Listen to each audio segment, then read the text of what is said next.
السلام عليكم ورحمة الله وبركاته. الله أكبر الله أكبر الله أكبر الله أكبر. أشهد أن لا إله إلا الله أشهد أن لا إله إلا الله أشهد أن محمدا رسول الله أشهد أن محمدا رسول الله. حي على الصلاة حي على الصلاة حي على الفلاح حي على الفلاح. الله أكبر الله أكبر لا إله إلا الله لا إله إلا الله محمد رسول الله.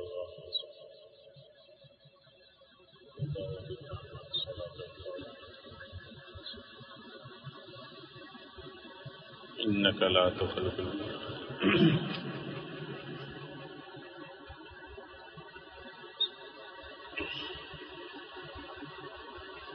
الحمد لله رب العالمين.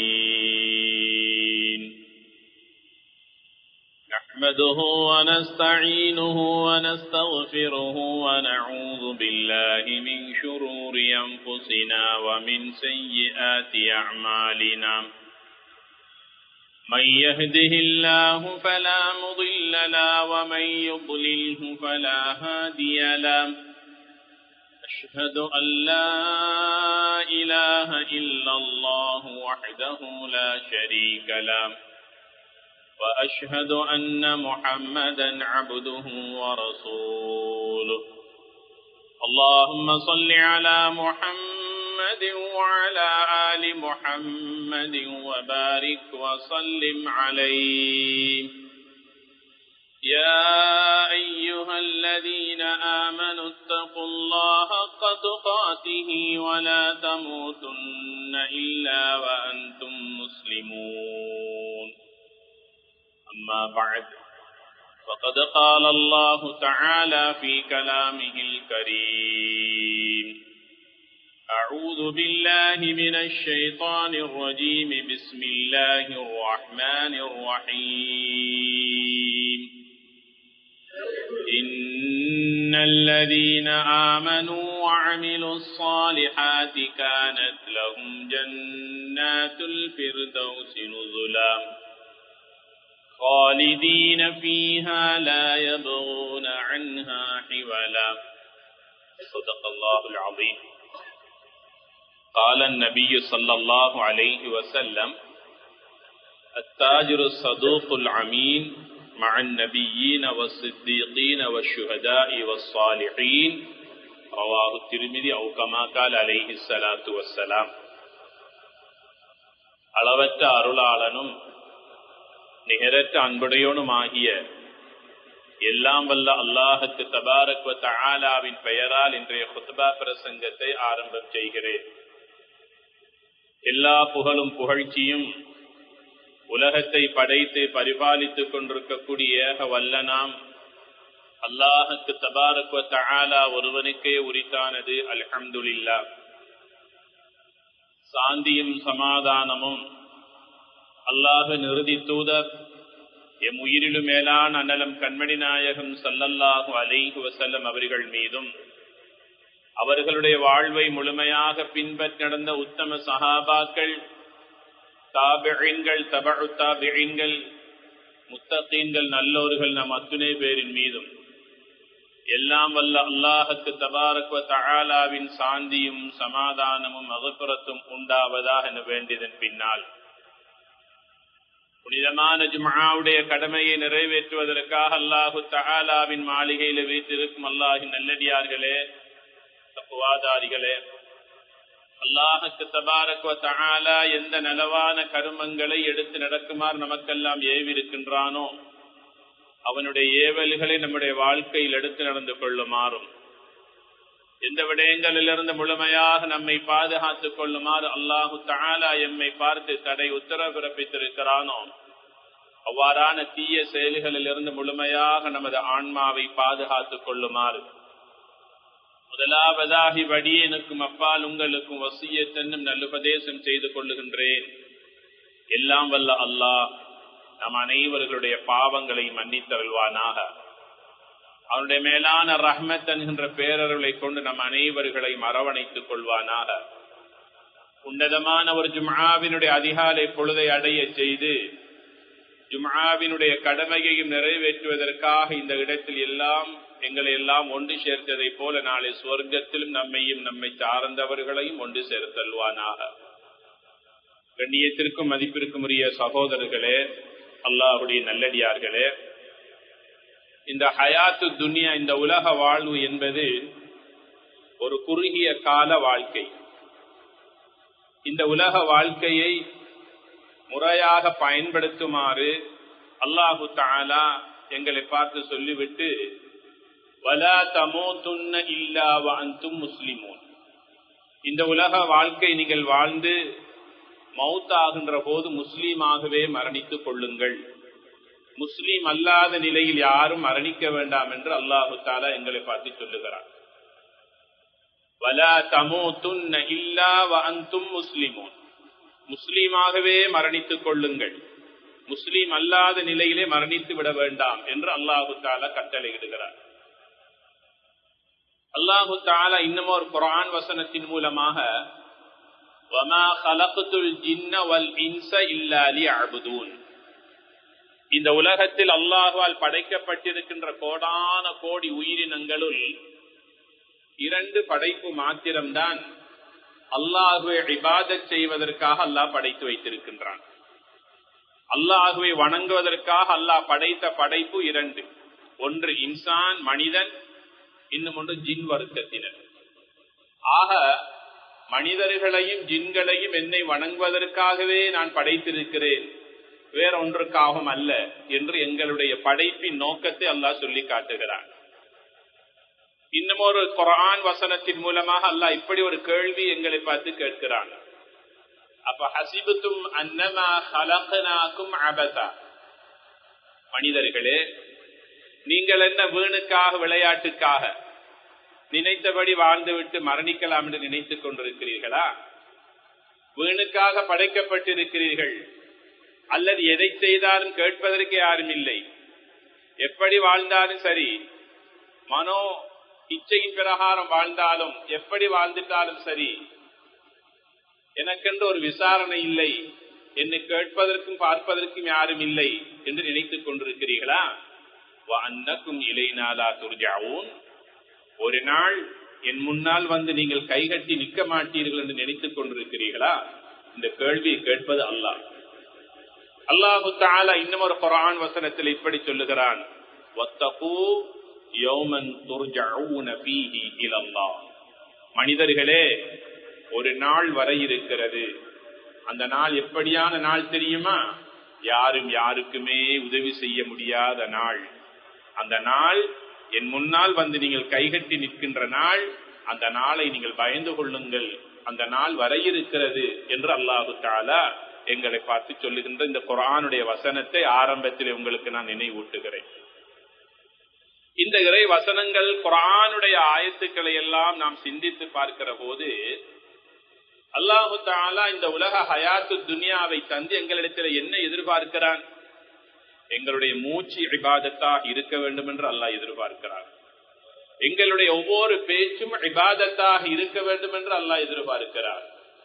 எங்களுடைய காலை நேரமும் மாலை நேரமும் இரவும் பகலும் இபாதத்தாக இருக்க வேண்டும் என்று அல்லாஹ் எதிர்பார்க்கிறார். எதிர்பார்ப்பது நியாயம்தானே. இந்த உலகத்திற்கு நாம் என்ன அல்லாஹ்விடத்திலே கேட்டா பிறந்திருக்கிறோம்? கேட்காமலே அல்லாஹ் எம்மை பிறக்க வைத்திருக்கிறானா இல்லையா? நான் ஆணாக பிறக்க வேண்டும் என்று அல்லாஹ்விடத்தில் நிபந்தனை விதித்தா இந்த உலகத்திற்கு பிறந்து வந்து வாழ்ந்து கொண்டிருக்கிறோம். ஒரு முஸ்லிமான தாய்க்கும் தகப்பனுக்கும் தான் நான் பிறக்க வேண்டும் என்று அல்லாஹ்விடத்தில் நிபந்தனைகள் வைத்தா இந்த உலகத்திலே பிறந்து வாழ்ந்து கொண்டிருக்கிறோம். ஒன்றும் இல்லையே.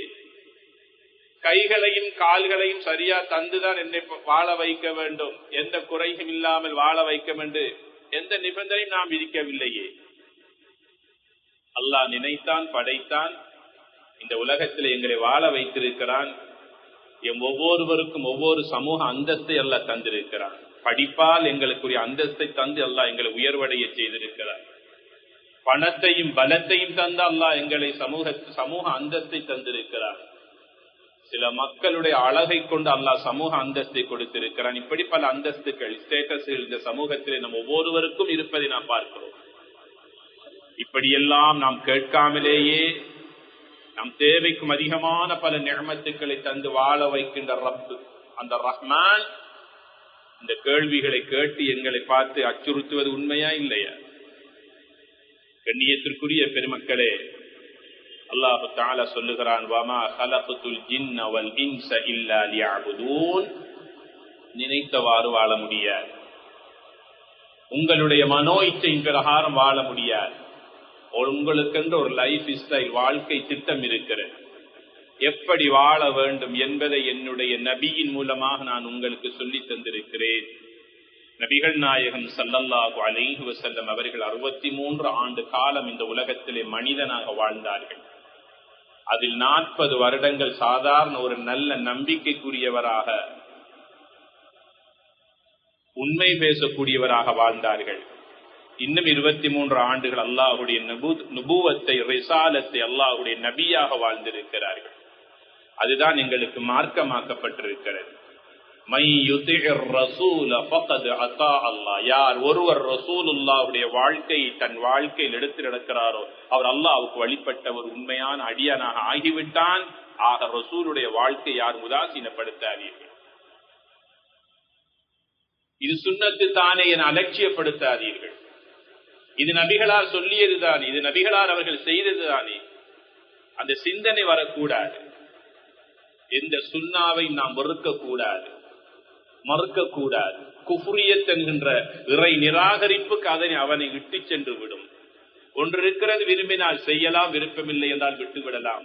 உதாரணத்திற்காக தாடியுடைய விடயத்தை இந்த இடத்திலே நான் நினைவுபடுத்த விரும்புகிறேன். தாடி, நபிகளார் ஸல்லல்லாஹு அலைஹி வஸல்லம் சொன்னார்கள், தாடியை வளர்த்துக் கொள்ளுங்கள், மீசையை கத்தரியுங்கள் என்று சொன்னார்கள். உங்களுக்கு தாடி வளர்ப்பதற்கு விருப்பமில்லை என்றால் அதை விட்டு விடுங்கள், நீங்கள் தவிர்த்து கொள்ளுங்கள். அதற்காக அதை விமர்சிக்காதீர்கள். தாடி வைத்தவர்களை விமர்சிக்காதீர்கள், அது குஃப்ரியத்துக்கு உங்களை கொண்டு போய் சென்று விடும். எத்தனையோ பல மனிதர்களை பார்த்து நபிகளார் ஸல்லல்லாஹு அலைஹி வஸல்லம் சொன்னார்கள், தொழுகைக்காக அஸான் சொல்லி உங்களை அழைக்கப்பட்டால் ஹய்யா அலஸ் ஸலாஹ், ஹய்யா அலல் ஃபலாஹ் என்ற வார்த்தை உங்களுடைய காதுகளால் கேட்டால் பள்ளிக்கு வந்து தொழுங்கள் என்று சொன்னார்கள்.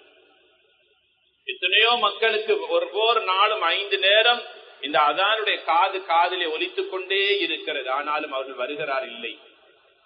பள்ளிக்கு வாங்க வாங்க வாங்க என்று கூப்பிட்டா வருகிறார்கள் இல்லை. ஒரு நாள் அவர்கள் வருகிறார்கள். எப்போது தெரியுமா? கண்களை மூடிய நிலையில், கைகளை கட்டிய நிலையில், கஃன் துணியால் சுற்றிய நிலையில கொண்டு வந்து வைக்கப்படுகிறார்கள். ஒரு பெண்ணை பார்த்து இஸ்லாம் சொல்லுகிறது, உன்னுடைய முகத்தை, உன்னுடைய மணிக்கட்டையும் தவிர மற்ற எல்லாவற்றை நீ மறைத்து வாழ. அஜ்னபியத்தான மனிதர்களுக்கு முன்னால் உன் அலங்காரத்தை காட்டாதே, உன்னுடைய உடல் அசைவை காட்டாதே. அந்த பெண் கேட்கிறாள் இல்லை. ஒரு நாள் அவள் சுற்றப்படுகிறாள், அவருடைய முகமும் சுற்றப்படுகிறது, கைகால்களும் முழுமையாக சுற்றப்படுகிறது கஃன் துணியினால். இந்த நிலை வருவதற்கு முன்னால் சரியாக முறையாக வாழ்ந்து கொள் என்று சொல்லியது இஸ்லாம். அல்லாஹுடைய தூதர் ஸல்லல்லாஹு அலைஹி வஸல்லம் அவருடைய வாழ்க்கையில் எல்லா நிலைகளிலும் எங்களுக்கு அழகிய பல முன்மாதிரிகள் உண்டு.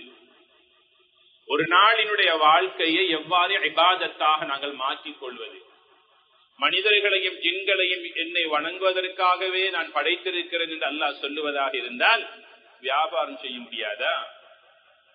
மனைவி மக்களோடு குடும்பம் நடத்த முடியாதா? ஆங்காங்கே கிடைக்கின்ற விடுமுறை காலத்திலே சுற்றி திரிய முடியாதா? எல்லா நிலைகளிலும் உதவோடு இஅ்திகாஃபோடு மஸ்ஜிதிலே கையிலே தஸ்பீகை வைத்துக் கொண்டு அல் குர்ஆனை ஓதி ஓதி தமாம் செய்வதா வாழ்க்கை? வாழ்க்கையை இபாதத்தாக மாற்றிக் கொள்ளுகின்ற முறை என்ன? நபிகள் நாயகம் ஸல்லல்லாஹு அலைஹி வஸல்லம் அவர்கள் எப்படி வாழ்ந்திருக்கிறார்கள்? அவருடைய வாழ்க்கையில் தான் எங்களுக்கு பல முன்மாதிரிகள் உண்டு. நாளாந்த வாழ்க்கையை இபாதத்தாக நபிகளார் ஸல்லல்லாஹு அலைஹி வஸல்லம் எப்படி வாழ்ந்திருக்கிறார்கள் என்பதை நாம் சிந்தித்து இந்த உலக வாழ்க்கையை கழிப்போமையாக இருந்தால் நிச்சயமாக இந்த உலகத்தில் நாம் வெற்றி பெற்றவர்கள். மறுமையுடைய நிரந்தரமான வாழ்வு எங்களுக்கு விமோசனம் உள்ளதாக இருக்கும்.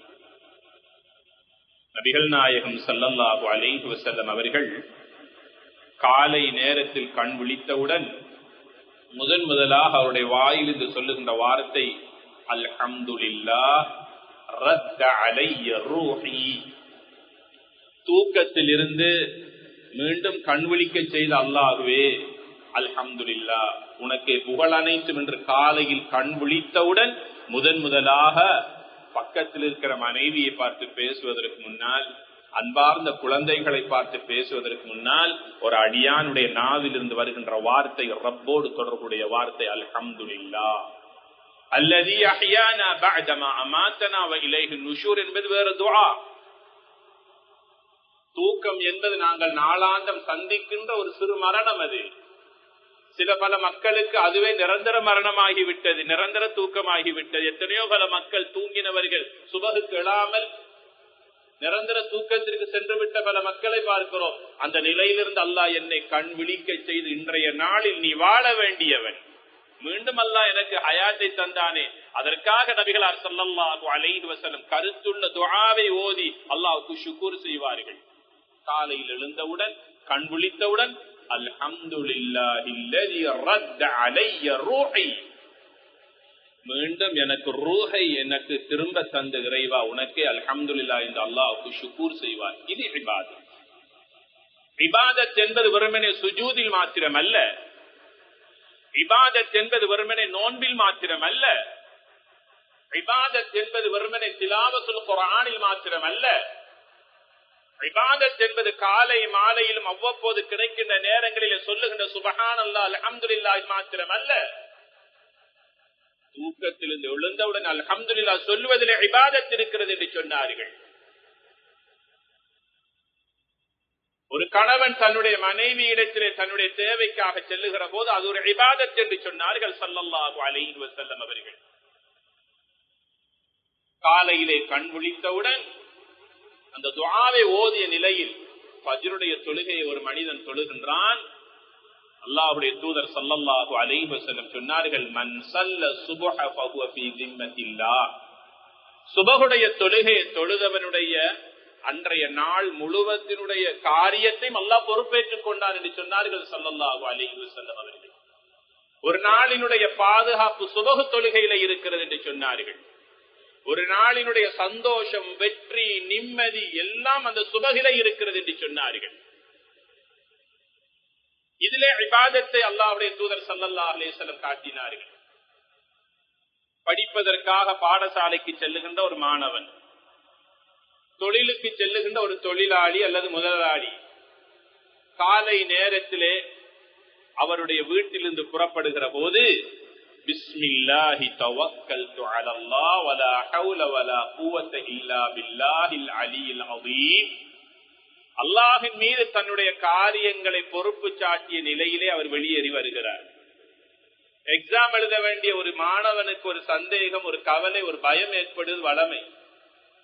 இவ்வளவு நாட்களாக படித்திருக்கிறோம், பாடமாக்கி இருக்கிறோம், வினாத்தால் எப்படி அமைய போகிறது தெரியாது என்ற பயம், கவலை.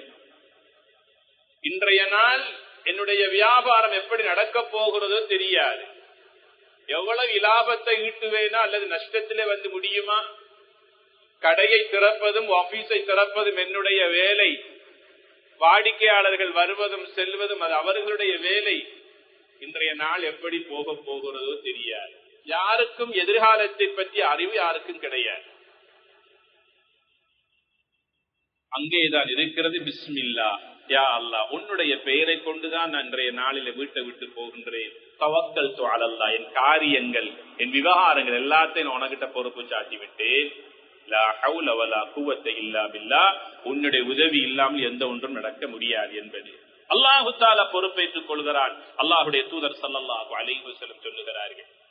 அனஸ் இப்னு மாலிக் ரலியல்லாஹு அன்ஹு அவர்கள் காலை நேரத்தில் நபிகளார் ஸல்லல்லாஹு அலைஹி வஸல்லம் அவர்களிடத்தில் ஒரு துஆவை எனக்கு சொல்லித் தாருங்கள், அந்த துஆவை நான் ஓதிக்கொள்ள வேண்டும், என்னுடைய தொழிலிலும் வாழ்க்கையிலும் அல்லாஹ் பரக்கத்தை உண்டாக்க வேண்டும், எனக்கு ஒரு அருமையான துஆவை சொல்லித்தாருங்கள் என்று அனஸ் பின் மாலிக் ரலியல்லாஹு அன்ஹு நபிகளாரிடத்திலே கேட்கிறார்கள். நபிகள் நாயகம் ஸல்லல்லாஹு அலைஹி வஸல்லம் சொன்னார்கள், அல்லாஹும்ம இன்னி அஸ்அலுக மின் ஃபضلிக வ ரஹ்மதிக. யா அல்லாஹ், உன்னுடைய ரஹ்மத் என்கின்ற பேரருளையும் ஃபضல் என்கின்ற உன்னுடைய மேலான கொடையையும் நான் உன்னிடத்திலே கேட்கிறேன், குறைவில்லாமல் தருவாயாக என்று இந்த துஆவை நாளாந்தம் காலையில் ஓதிவிட்டு நீ வெளியே செல். உனக்கு திருப்தி அளிக்கக்கூடிய வகையில் அல்லாஹ் தஆலா அவருடைய ரஹ்மத்தை அவருடைய கொடையையும் தருவான் என்று சொன்னார்கள் நபிகள் நாயகம் ஸல்லல்லாஹு அலைஹி வஸல்லம் அவர்கள். காலையில் என்ன நடக்கப் போகிறது என்பது நமக்கு தெரியாது. இன்றைய நாளினுடைய விவகாரத்தை எப்படி நான் முடிக்கப் போகிறேன், அவரை எப்படி சந்திக்கப் போகிறேன் என்பது பெரும் குழப்பமாக இருக்கிறது. எப்படியான வியாபாரம், எப்படியான தொழில், இன்றைய நாளை எப்படி நான் கழிக்கப் போகிறேன், என்னுடைய அலுவலகத்தில், என்னுடைய ஆபீஸில் என்னோடு வேலை செய்யக்கூடிய சக ஸ்டாஃப், என்னுடைய தொழிலாளர்கள், என்னுடைய ஊழிய நண்பர்கள் என்னோடு எவ்வாறு நடந்து கொள்ளப் போகிறார்கள், யாருக்கும் என்ன நடைபெறும் என்பது யாருக்கும் தெரியாது. சொன்னாங்க ஸல்லல்லாஹு அலைஹி வஸல்லம், வீட்டில் இருந்து புறப்படுகிற போது பிஸ்மில்லாஹி தவக்கல்து அலல்லாஹ் வலா ஹவுல வலா குவத இல்லா பில்லாஹ் ஓதிக்கொள்ளுங்கள். இரண்டாவது சொன்னார்கள், அல்லாஹும்ம இன்னி அஸ்அலுக மின் ஃபضلிக வ ரஹ்மதிக என்ற துஆவை ஓதிக்கொண்டு செல்லுங்கள். அல்லாஹ் தஆலாவுடைய உதவியையும் அவனுடைய கொடையையும் பார்ப்பீர்கள் என்று அல்லாஹ்வுடைய தூதர் சொல்லுகிறார்கள். வாகனத்தில் ஏறி எங்களுடைய ஆபீஸுக்கு வருகின்ற போது நாங்கள் ஒரு கடை தெருவை அல்லது ஒரு பஜாரை சந்திக்கிற போது நபிகளார் ஸல்லல்லாஹு அலைஹி வஸல்லம் சொன்னார்கள், நீங்கள் இறங்க வேண்டிய இடம் வந்ததற்கு பிறகு, முதலாவது இறங்கியதற்கு பிறகு ஒரு துஆவை ஓதிக்கொள்ளுங்கள். அது என்ன துஆ தெரியுமா? லா இலாஹ இல்லல்லாஹு வஹ்தஹு லா ஷரீக லஹு லஹுல் முல்கு வ லஹுல் ஹம்து யுஹ்யி வ யுமீத் வ ஹுவ ஹய்யுன் லா யமூத் பியதிஹில் கைர் வ ஹுவ அலா குல்லி ஷைஇன் கதீர். இந்த பூமியில அல்லாஹ்வுக்கு ரொம்ப ரொம்ப விருப்பமான இடம் அவனுடைய மஸ்ஜிதுகள். அல்லாஹ்வுக்கு இந்த பூமியில ரொம்ப ரொம்ப கோபத்தை உண்டாக்கக்கூடிய இடம் கடை தெருவு, பஜார் என்று சொன்னார்கள் ஸல்லல்லாஹு அலைஹி வஸல்லம் அவர்கள். பஜார், கடை தெருவு என்ன அல்லாஹ்வுக்கு அந்த அளவுக்கு கோபம் ஊட்டக்கூடிய விடயம் அதில் என்ன இருக்கிறது என்றால், சிந்தித்து பார்த்தால் என்னை விட உங்களுக்கு அதிகமாகவே புரியும். களத்தில் இருக்கக்கூடியவர்கள் அதை புரிந்து கொள்வார்கள். ஒரு தடவை ஸல்லல்லாஹு அலைஹி வஸல்லம் சொன்னார்கள், மனிதனுடைய உறுப்புகளில் 3 உறுப்பு அதிகமான பாவம் செய்கிறது என்று சொன்னார்கள். முதலாவது சொன்னார்கள், ஒரு மனிதனுடைய உறுப்புகளில் பாவம் செய்கின்ற உறுப்புகளில் பிரதானமானது நாவு. பொய் சொல்லுகிறது, ஏமாற்றுகிறது, புறம் பேசுகிறது. இரண்டாவது சொன்னார்கள், ஒரு மனிதனுடைய கண் பார்க்க கூடாத அந்நிய பெண்களை பார்ப்பதன் மூலமாக கண் ஜினா செய்கிறது என்று சொன்னார்கள். கேட்கக்கூடாத இசைகளையும் வார்த்தைகளையும், ஆபாசமான அசிங்கமான வார்த்தைகளையும் காது கேட்பதனால் காது ஜினா செய்கிறது என்று சொன்னார்கள் ஸல்லல்லாஹு அலைஹி வஸல்லம். கண் ஜினா செய்கிறது, காது ஜினா செய்கிறது, நாவு பொய் பேசுகிறது. இவற்றுக்கு மேலால் நாம் ஒன்றும் சிந்தித்து பார்க்க தேவையில்லை. இவைகள் எல்லாம் நடைபெறுவது வீட்டை விட ரோட்டில் தான் அதிகமாக நடைபெறுகிறது, இடம்பெறுகிறது. பாவங்கள் அதிகமாக இடம்பெறுகின்ற இடம் பஜார் என்பதனால், கடை தெரு என்பதனால் தான் நபிகளார் ஸல்லல்லாஹு அலைஹி வஸல்லம் சொன்னார்கள், அல்லாஹ்வுக்கு ரொம்ப கோபம் ஊட்டக்கூடிய இடம் பஜார் என்று சொல்லிவிட்டு சொன்னார்கள், இந்த பாவத்தில் இருந்து நீங்கள் பாதுகாப்படைய வேண்டும் என்றால், உங்களுடைய ஈமானை நீங்கள் பாதுகாத்துக் கொள்ள வேண்டும் என்றால், உங்களுடைய கண்மணிகளை பாதுகாத்துக் கொள்ள வேண்டும் என்றால், உங்களுடைய செவிப்புலன்களை பாதுகாத்துக் கொள்ள வேண்டும் என்றால், வீட்டிலிருந்து சுபக தொழுதுட்டு எப்படி பத்திரமாக இருக்கின்ற அந்த கொஞ்ச ஈமானோடு சென்றீர்களோ, அந்த கொஞ்ச ஈமான் அணைவதற்கு முன்னால் நீங்கள் போன மாதிரி வீட்டுக்கு வந்து சேர வேண்டும் என்றால் இந்த துஆவை ஓதிக்கொள்ளுங்கள். உங்கள் கண்களை அல்லாஹ் பாதுகாப்பான், உங்கள் செவிப்புலன்களை அல்லாஹ் பாதுகாப்பான், பொய் புறம் பேசுகின்ற வார்த்தையிலிருந்து அல்லாஹ் உங்களுடைய நாவை பாதுகாப்பான் என்று சொன்னார்கள் ஸல்லல்லாஹு அலைஹி வஸல்லம் அவர்கள். இது இஸ்லாம், இது இபாதத். பார்த்தீர்களா இபாதத்தை அல்லாஹ் எங்கே வைத்திருக்கிறான் என்று? இதைத்தான் அல்லாஹ் சொன்னான், வமா கலக்துல் ஜின்ன வல் இன்ஸ இல்லா லியஅபுதூன். மனிதனையும் ஜின்னையும் என்னை வணங்குவதற்காகவே நான் படைத்திருக்கிறேன் என்றால் கடை தெருவில் இபாதத் இருக்கிறது என்பது அர்த்தம். வீதியிலே நடந்து செல்லுகிற போது பேமெண்ட்ல வீதியோரத்துல கண்ணாடி துண்டு, கல், முள் அல்லது கம்பி துண்டு, இரும்பு துண்டு போன்றவைகள் அல்லது வழுக்கி விழக்கூடிய ஏதாவது ஒன்று நடந்து செல்லுகின்ற பெடஸ்டியன் பாதசாரிகளுக்கு இடையூறு தருகின்றவற்றை எப்படியாவது நான் துள்ளி குதிச்சு தப்பிச்சுட்டா போனா போதும் என்ற சுயநலத்தோடு அல்ல, பின்னால கண் தெரியாத ஒருவர் வருவார், அவர் தடுக்கி விழுந்து விடுவார், அவருடைய காலில் குத்திவிடும், சிறு பிள்ளைகள் வருகிறார்கள், அவர்கள் தடுக்கி விழுந்து விடுவார்கள் என்ற நன்னோக்கத்தோடு என்னை போலவே பின்னால வருகின்றவர்களும் பாதுகாப்பாக வந்து சேர வேண்டும் என்ற சமூக நலன் கருதி பாதையில இடையூறு தருகின்றவற்றை எடுத்து ஓரமாக்கி விடுவதிலே இபாதத் இருக்கிறது என்று சொன்னார்கள் ஸல்லல்லாஹு அலைஹி வஸல்லம். ஒரு நாள் பொழுது அசர் தொழுகைக்கு மதீனாவிலே பாங்கு சொன்ன போது எல்லா சஹாபாக்களும் தங்களுடைய வீடுகளிலேயே உதவு எடுத்துக்கொண்டு மஸ்ஜிதுக்கு செல்லுகின்ற வளமையை போல சென்று கொண்டிருக்கிறார்கள். நபிகளாரோடு ஜமாஅத்துடைய தொழுகையை தொழுது கொள்ளுகின்ற நன்மையிலே ஆர்வம் கொண்டவர்கள் சஹாபாக்கள். எல்லோரும் அவசரமாக செல்லுகிறார்கள். ஒரு வாலிபனும் சென்று கொண்டிருக்கிறான். வீதியின் குறுக்கே ஒரு மரத்தினுடைய கிளை உடைந்து கீழே விழுந்திருக்கிறது. எல்லோரும் கடந்து சென்று கொண்டிருக்கிறார்கள். இந்த வாலிபன் யோசிக்கிறான், இந்த மரத்தின் கிளையை எவ்வாறு அகற்றுவது? பள்ளிக்கு செல்லுவதற்கு நேரம் இல்லை, இந்த மரத்தின் கிளையை அகற்றினால் ஜமாத் முடிந்துவிடும்.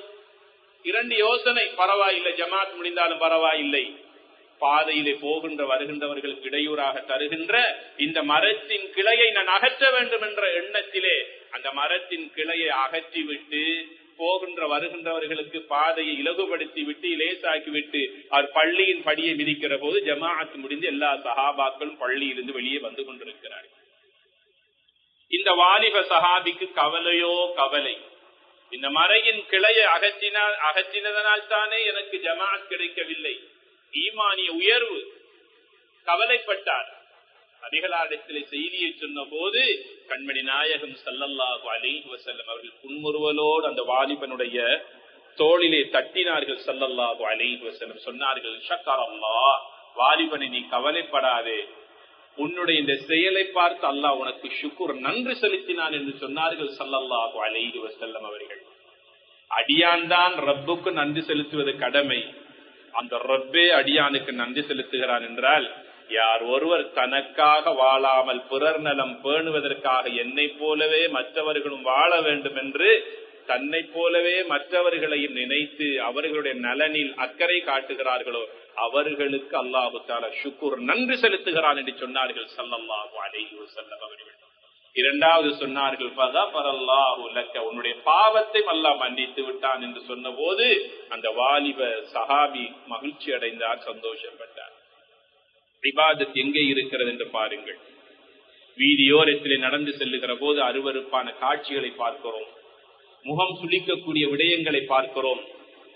பார்த்து விட்டால் இஸ்லாம் சொல்லித் தருகிற அதை மறைத்து விடுங்கள், அகற்றி விடுங்கள். இதிலே இபாதத்திற்கு சதகா, தர்மம். ஆக நாளாந்த வாழ்க்கை தர்மமாக மாற்றிக் கொள்ளுகின்ற விடயத்தை அல்லாஹ்வுடைய தூதர் ஸல்லல்லாஹு அலைஹி வஸல்லம் சொல்லுகிறார்கள். நாங்கள் இருக்கின்ற எங்களுடைய கடை, எங்களுடைய ஆபீஸ், எங்களுடைய அலுவலகம் அல்லது எங்களுடைய மார்க்கெட், இதை தேடி பல கஸ்டமர்கள் வருவார்கள், பல வாடிக்கையாளர்கள் வருவார்கள். அவர்கள் பல நிலைகளில் வருவார்கள். சில பேருக்கு கண் தெரியாது, சில பேருக்கு காது கேட்காது, சில பேருடைய கை கால் ஊனம் உள்ளதாக இருக்கும், விசேட தேவையுடையவர்களாக இருப்பார்கள். நபிகளார் ஸல்லல்லாஹு அலைஹி வஸல்லம் சொன்னாங்க, இந்த மாதிரியான குறையுள்ள மக்களை காணுகிற போது அல்ஹம்துலில்லாஹில்லதி ஆஃபானி மிம்ம பதலாஹு, அவனுக்கு கண்ணை கொடுக்காமல் எனக்கு அல்லாஹ் கண்ணை தந்தானே, அந்த ரப்புக்கு அல்ஹம்துலில்லாஹ் ஷுக்ர் செய்யுங்கள் என்று சொன்னார்கள். காது கேட்காத மனிதனை பார்க்கிற போது அல்ஹம்துலில்லாஹில்லதி ஆஃபானி மிம்ம பதலா, காதை கொடுக்காமல் செவிப்புலனை கொடுக்காமல் அதிலிருந்து என்னை பாதுகாத்தாய ரஹ்மானே, அல்ஹம்துலில்லாஹ் என்று சொல்லுங்கள். கை கால் ஊனமுள்ளவர்கள் அல்லது சில பிள்ளைகள் வாலிப வயதை அடைந்திருப்பார்கள், புத்தி சுவாதீனம் இல்லவர்களாக சிறு பிள்ளைத்தனமான செயல்களை செய்து கொண்டிருப்பார்கள். சிறு பிள்ளைகளை போல இருப்பார்கள். 40 வயதாக இருக்கும், 30 வயதாக இருக்கும், 65 வயதாக இருக்கும். பிறந்த குழந்தைகள் செய்கின்ற செயல்களை செய்து கொண்டிருப்பார்கள். புத்தி சுவாதீனமாக இருக்கக்கூடிய அந்த பிள்ளைகளை பெற்றவர்கள் காணுகின்றவர்கள் அல்ஹம்துலில்லாஹில்லதி ஆஃபானி மிம்ம பதலாஹு, அந்த நிலையிலிருந்து யா அல்லாஹ் என்னை பாதுகாத்தாயே. பார்த்தீர்களா இபாதத் எங்கே இருக்கிறது என்று? கடையில் இருந்தாலும் இபாதத், ரோட்டிலே நடந்து சென்றாலும் இபாதத். வருகின்ற போகின்ற பெண்மணிகள் பார்வையை தாழ்த்தி கொள்ளுமாறு சொன்னதை இஸ்லாம், அந்த நேரத்தில் எங்களுடைய பார்வைகளை தாழ்த்தி கொள்ளுகிற போது அங்கே இபாதத் இருக்கிறது. இதனைத்தான் அல்லாஹு தஆலா சொன்னான், உங்களுடைய வாழ்க்கையை இபாதத்தாக மாற்றிக் கொள்வதற்காகவே நான் உங்களை படைத்திருக்கிறேன் அல்லாஹ் சொல்லி காட்டியிருக்கிறார். கண்ணியத்திற்குரியவர்களே, இதெல்லாம் வீட்டில இருந்து பஜாருக்கு வந்து நீங்க நடந்து சென்று கொண்டிருக்கிற போது இபாதத்தாக உங்களுடைய நிலையை மாற்றிக் கொள்ளுகின்ற விடயம். உங்களோட கடைக்கு வந்து விட்டீர்கள், உங்களோட ஆபீஸுக்கு வந்து விட்டீர்கள், திறக்கின்ற போது அல்லாஹுடைய தூதர் ஸல்லல்லாஹு அலைஹி வஸல்லம் துஆவை சொல்லி தந்தார்கள். அல்லாஹும்ம இன்னி அஸ்அலுக கைரஹா வஅஊது பிக மின் ஷர்ரிஹா. யா அல்லாஹ், இந்த வியாபார ஸ்தலத்திலே உன்னுடைய கைதுகளை பரக்கத்துகளை நான் உன்னிடத்திலே கேட்கிறேன். வஅஊது பிக மின் ஷர்ரிஹா, இன்றைய நாள் ஏற்படக்கூடிய தீங்கிலிருந்து உன்னிடத்திலே பாதுகாப்பு தேடுகிறேன். இஸ்லாம் எவ்வளவு ஒரு அழகான வழிகாட்டலை தந்திருக்கிறது என்று பாருங்கள் கண்ணியத்திற்குரியவர்களே. கடையை திறப்பது எமது கடமை, வியாபாரமும் எங்களுக்கு தேவையான ஹலாலான ரிசுக்கையும் தருவது அல்லாஹுடைய பொறுப்பு. இதைத்தான் அல்லாஹுடைய தூதர் சொன்னார்கள். கடையை திறக்கிற போது இந்த துஆவை ஓதிக்கொள்ளுங்கள். உள்ளே நுழைந்ததற்கு பிறகு மாஷா அல்லா லா குவத்த இல்லா பில்லாஹ், சூரா கஹ்ஃபில் அல்லாஹு தஆலா அந்த தோட்டத்தினுடைய உரிமையாளர்கள் தோட்டத்திற்குள் நுழைகின்ற முறையை அல்லாஹ் எங்களுக்கு சொல்லி காட்டுகிறார். எங்களுடைய வியாபார ஸ்தலம், எங்களை வாழ வைக்கின்ற இடம் அது. அல்லாஹு தஆலா அதன் மூலமாகவே எங்களை வாழ வைத்துக் கொண்டிருக்கிறார். ஹலாலான ரிசுக்கை அல்லாஹ் அதன் மூலமாக எங்களுக்கு தருகிறார். நாம் வாழ்கிறோம், நம் குடும்பத்தை அதன் மூலமாக வாழ வைக்கின்றோம். நம்மை விரும்பியவர்களை அல்லாஹு தஆலா தந்த ரிசுக்கின் மூலமாக அவர்களுக்கு கொடுத்துதவி அவர்களை வாழ வைத்துக் கொண்டிருக்கிறோம். நோயாளிகளுக்கு உதவி செய்வதன் மூலமாக பல நோயாளிகளை வாழ வைத்துக் கொண்டிருக்கிறோம். எத்தீமான பிள்ளைகளுக்கு அதன் மூலமாக உழைத்து சம்பாதித்து ஏதோ ஒன்றை கொடுத்து அவர்களுக்கு உதவி செய்து கொண்டிருக்கிறோம். எம்மின் மூலமாக பல விதவைகள் வாழ்ந்து கொண்டிருக்கிறார்கள். அந்த வியாபாரத்தின் மூலமாக நாம் அடைகின்ற பலனின் மூலமாக எத்தனையோ நோயாளிய குடும்பங்கள் வாழ்ந்து கொண்டிருக்கிறார்கள்.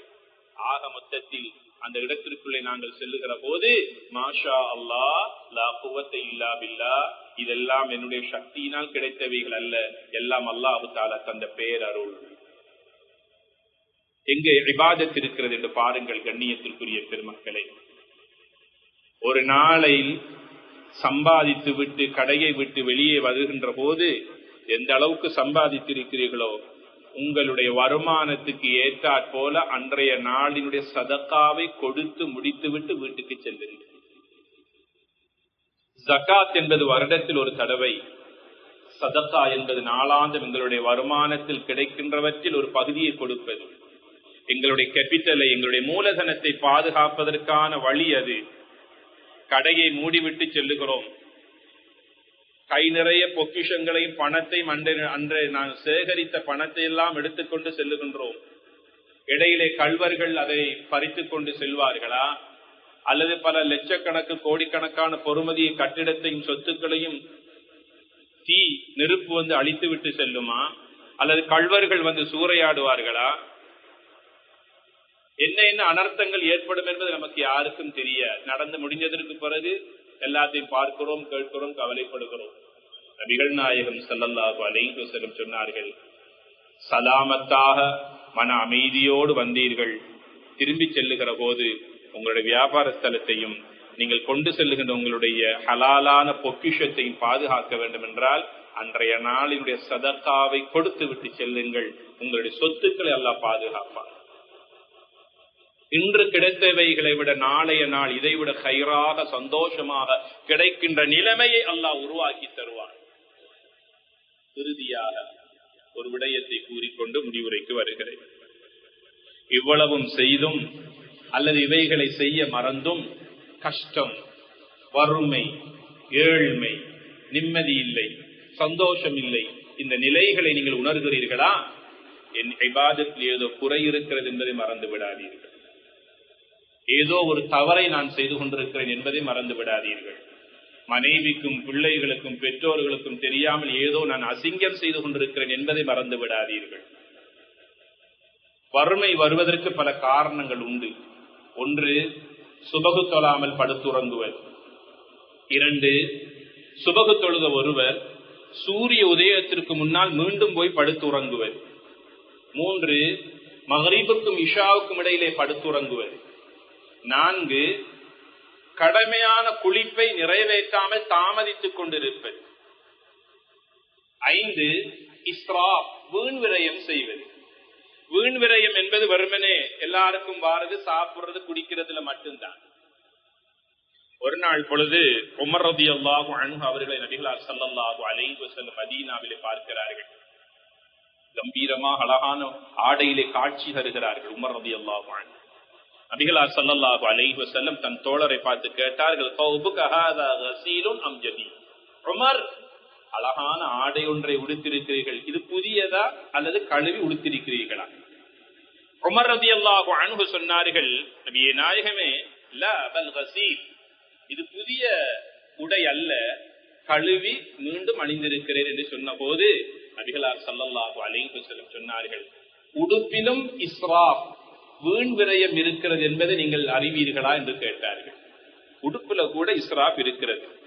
உமர் ரலியல்லாஹு அன்ஹு கேட்டார்கள், நபியே நாயகமே, அது என்ன?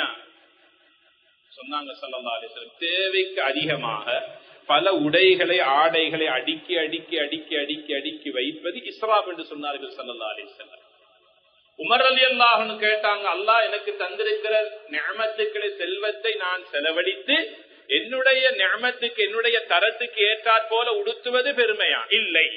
சொன்னாங்க ஸல்லல்லாஹு அலைஹி வஸல்லம், ஃபஅம்மா பிநிஅமத்தி ரப்பிக ஃபஹத்தித், அல்லாஹ் உனக்கு தந்திருக்கிற நிஅமத்தை உன்னுடைய ஆடையிலே நீ உடுத்தி காட்டு என்று சொன்னார்கள் ஸல்லல்லாஹு அலைஹி வஸல்லம்.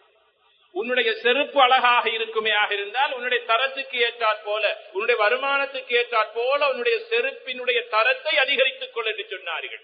பெருமை என்பது என்ன? கர்வம் என்பது என்ன? மற்றவர்கள் என்னை பார்த்து பொறாமைப்பட வேண்டும் என்பதல்ல. சொன்னாங்க ஸல்லல்லாஹு அலைஹி வஸல்லம், தேவைக்கு அதிகமான ஆடைகளையும் அடுக்கி அடுக்கி வைப்பது, தானும் பாவிக்காமல் தேவையுள்ள மக்களுக்கு அதை கொடுக்காமல் வைத்திருப்பது பெருமை என்று சொன்னார்கள் ஸல்லல்லாஹு அலைஹி வஸல்லம் அவர்கள். இஸ்ராபிலே உள்ளது. ஆக சொல்லிட்டு ஸல்லல்லாஹு அலைஹி வஸல்லம் சொன்னாங்க, இல்பஸ் ஜதீதன், உமர் எப்போதும் நல்ல ஆடைகளை புதுசாக நல்லா உடுத்து உங்களை நீங்கள் அலங்கரித்துக் கொள்ளுங்கள். வஇஷ் ஹமீதா, புகழோடு கண்ணியமாக கம்பீரமாக நல்ல பெருமையாக வாழுங்கள் என்று சொன்னாங்க ஸல்லல்லாஹு அலைஹி வஸல்லம். வமுத் ஷஹீதா, கோழையாக மரணிக்காமல் ஒரு ஷஹீதாக மரணியுங்கள் என்று 3 வசியத்தை செய்தார்கள். இந்த 3 விடயங்களில் ஒன்றுதான் இஸ்ராப். யாருடைய வாழ்க்கையில் வீண் விரயம் இருக்குமோ அவர்கள் வறுமையை எதிர்கொள்ளுவார்கள். ஆக மொத்தத்தில் கண்ணியத்திற்குரிய பெருமக்களே, இன்றைய நாள் முடிந்து விட்டது.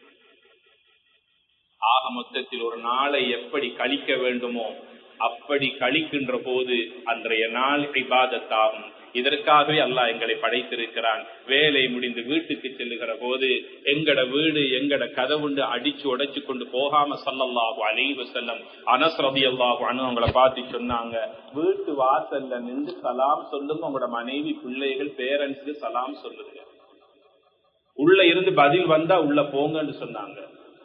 2வது சொன்னாங்க, பிஸ்மில்லாஹ், அல்லாஹுடைய பெயரை கொண்டு வீட்டுக்குள்ள போங்க என்று சொன்னாங்க ஸல்லல்லாஹு அலைஹி வஸல்லம். மனைவி பிள்ளைகளோட அன்பாக இரக்கமாக சிரித்த முகத்தோட பழகுங்க.